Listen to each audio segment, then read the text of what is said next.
Ibadah haji adalah perjalanan suci yang dinanti puluhan tahun. Setiap jemaah berangkat dengan harapan besar, beribadah dengan tenang, aman, dan penuh kekhusyukan.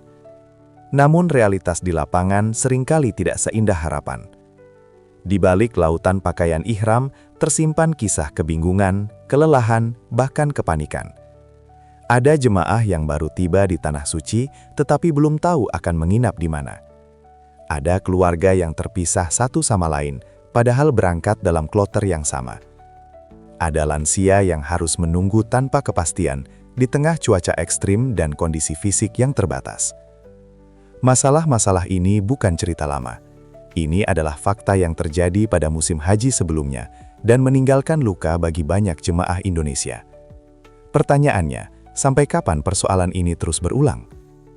Kini, sebuah keputusan penting diambil. Pemerintah hanya menunjuk 2 syarikah untuk melayani jemaah haji Indonesia. DPR menyebut langkah ini sebagai upaya membuat pengawasan haji lebih terukur dan lebih terkendali. Namun, keputusan ini juga memunculkan tanda tanya besar. Apakah penyederhanaan ini benar-benar mampu memperbaiki pelayanan? Ataukah justru menyimpan risiko baru yang belum terlihat? Inilah titik krusial yang menentukan wajah penyelenggaraan haji Indonesia ke depan, dan dampaknya akan dirasakan langsung oleh jutaan calon jemaah. Pemerintah Indonesia mengambil langkah penting dalam penyelenggaraan ibadah haji dengan menunjuk 2 syarikah sebagai penyedia layanan utama bagi jamaah haji Indonesia. Kebijakan ini menjadi perhatian serius banyak pihak, terutama karena berkaitan langsung dengan kualitas pelayanan, pengelolaan jamaah, serta pengalaman ibadah jutaan umat Islam Indonesia di Tanah Suci. Penunjukan 2 syarikah ini bukan keputusan yang muncul tanpa pertimbangan. Pemerintah menilai bahwa sistem dengan terlalu banyak penyedia layanan justru menyulitkan koordinasi di lapangan. Akibatnya, ketika terjadi masalah, penanganan seringkali lambat dan tanggung jawab menjadi tidak jelas. Dengan jumlah syarikah yang lebih terbatas, alur komando dan pembagian tugas diharapkan menjadi lebih rapi dan terstruktur. Langkah ini juga dinilai sebagai upaya pembenahan menyeluruh terhadap tata kelola haji. Pemerintah ingin memastikan bahwa setiap layanan, mulai dari akomodasi, transportasi, hingga konsumsi jamaah, dapat dikendalikan dan diawasi secara lebih ketat. Selain itu, kebijakan ini membuka ruang evaluasi yang lebih objektif karena kinerja masing-masing syarikah dapat diukur dengan indikator yang jelas. Melalui penunjukan 2 syarikah, pemerintah berharap pelayanan haji ke depan tidak lagi diwarnai kekacauan teknis, melainkan berjalan lebih tertib, terkoordinasi, dan berorientasi pada kenyamanan jamaah. Penunjukan hanya 2 syarikah dalam penyelenggaraan haji dinilai DPR sebagai langkah strategis yang sangat penting.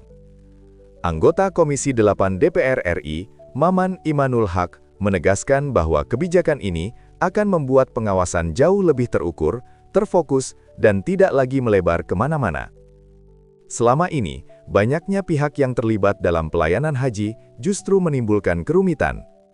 Ketika masalah muncul di lapangan, mulai dari hotel yang belum siap, layanan konsumsi yang terlambat, hingga jamaah yang terpisah dari rombongannya, seringkali sulit menentukan siapa yang harus bertanggung jawab.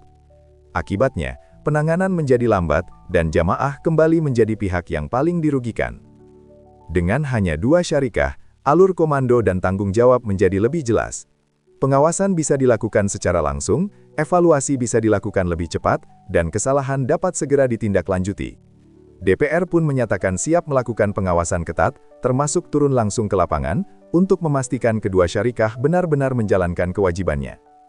Bagi DPR, kebijakan ini bukan sekadar soal efisiensi sistem, tetapi soal memastikan hak jamaah terlindungi dan ibadah haji dapat dijalankan dengan lebih tertib, aman, dan bermartabat. DPR tidak berbicara tanpa dasar. Penilaian ini lahir dari kenyataan pahit yang dialami jamaah haji Indonesia pada musim haji sebelumnya. Di lapangan, tidak sedikit jamaah yang tiba di Arab Saudi dalam kondisi lelah. Namun, justru dihadapkan pada ketidakpastian tempat tinggal. Hotel yang seharusnya sudah siap, ternyata belum bisa ditempati. Akibatnya, jamaah harus menunggu berjam-jam, bahkan berpindah-pindah lokasi, dalam kondisi fisik yang tidak lagi prima. Masalah lain yang tak kalah serius adalah terpisahnya anggota keluarga. Dalam satu kloter yang sama, suami dan istri bisa ditempatkan di hotel berbeda. Orang tua terpisah dari anaknya. Situasi ini menimbulkan kepanikan, kebingungan, dan tekanan mental. Padahal ibadah haji menuntut ketenangan batin dan fokus spiritual. Belum lagi persoalan koordinasi antar penyedia layanan yang tidak sinkron. Ketika masalah muncul, jamaah seringkali tidak tahu harus mengadu ke siapa. Petugas di lapangan pun kesulitan bergerak cepat karena kewenangan tersebar ke banyak pihak. Inilah pelajaran besar yang disorot DPR. Tanpa sistem yang jelas dan pengawasan yang terukur, jamaah haji selalu menjadi pihak paling dirugikan. Penunjukan hanya 2 syarikah dalam penyelenggaraan haji Indonesia membuka lembaran baru yang penuh harapan. Bagi jutaan calon jamaah, keputusan ini bukan sekedar perubahan sistem, melainkan sinyal bahwa pelayanan haji mulai diarahkan menjadi lebih tertib, manusiawi, dan berkeadilan. Dengan jumlah syarikah yang terbatas, koordinasi di lapangan diharapkan jauh lebih rapi. Tidak lagi terjadi kebingungan soal siapa yang bertanggung jawab ketika masalah muncul. Setiap layanan, mulai dari hotel, transportasi, hingga pergerakan jamaah, berada dalam kendali yang lebih jelas dan terpantau. Harapan terbesar tentu tertuju pada kenyamanan jamaah. Tidak ada lagi cerita keluarga terpisah dalam satu kloter, jamaah kebingungan mencari pemondokan, atau lansia yang terabaikan karena buruknya koordinasi. Semua jamaah, tanpa terkecuali, berhak menjalankan ibadah haji dengan rasa aman dan tenang.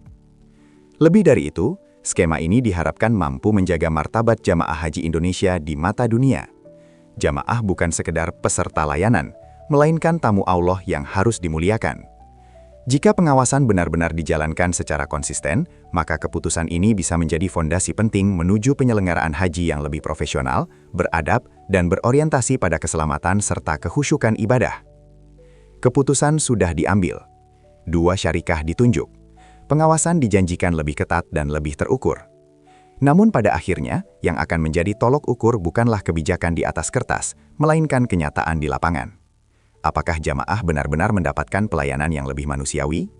Apakah masalah lama seperti keterpisahan keluarga, ketidakjelasan hotel, dan kekacauan koordinasi benar-benar bisa diakhiri?